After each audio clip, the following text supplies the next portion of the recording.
Essentially, during the Clinton years, our government made a secret pact with Saudi Arabia and Pakistan to end the chaos in Afghanistan by introducing a new force called the Taliban.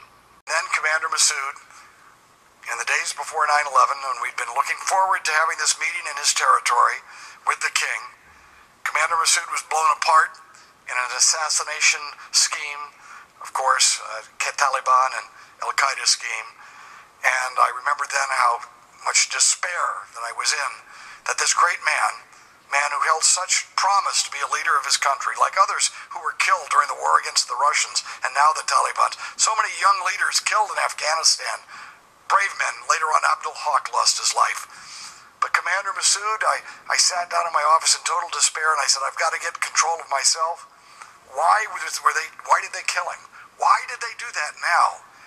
And I thought it out, and I realized that they had killed Commander Massoud in order to prevent the United States from having an avenue to counterattack against them for something that they were going to do to us.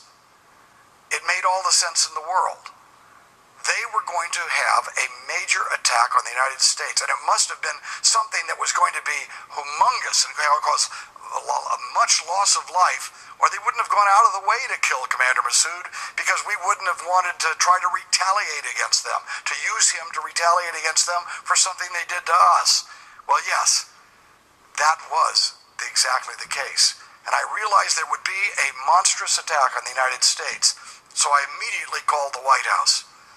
I called the White House. I called for National Security Advisor Condi Rice, and her assistant came on the phone and said, Congressman Rohrabacher, what is it? And I said, I've got to see her. I've got to warn her about an imminent major terrorist attack that is going to happen very soon in our country.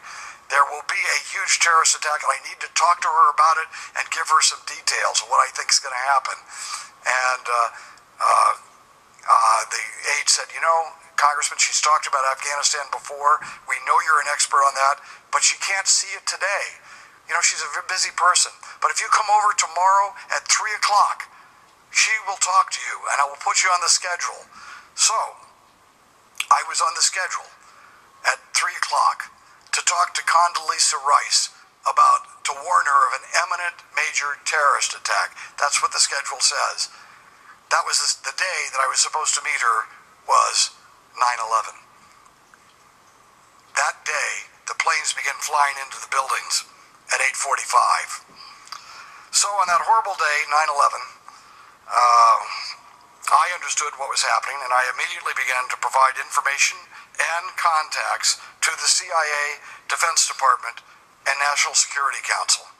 First, I want to discuss a perpetual problem at the FBI, whistleblower protection. Director Mueller has repeatedly assured me that he will not tolerate retaliation against whistleblowers at the FBI. Despite these assurances, two particular whistleblower cases have been dragging on for years. These cases are largely fueled by the FBI's desire to continue appeal rulings and findings of wrongdoing by FBI supervisors.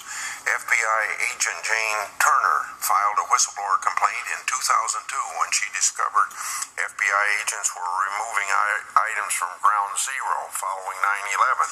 She faced retaliation for raising concerns about these agents, and her case has been stuck in administrative limbo at Justice Department for over 9 years. We noted that our private security in Afghanistan appears to be a major source of payoffs to the Taliban. Our report has the first official statement that it's the second largest source of money to the Taliban. After drugs. After drugs, that's right.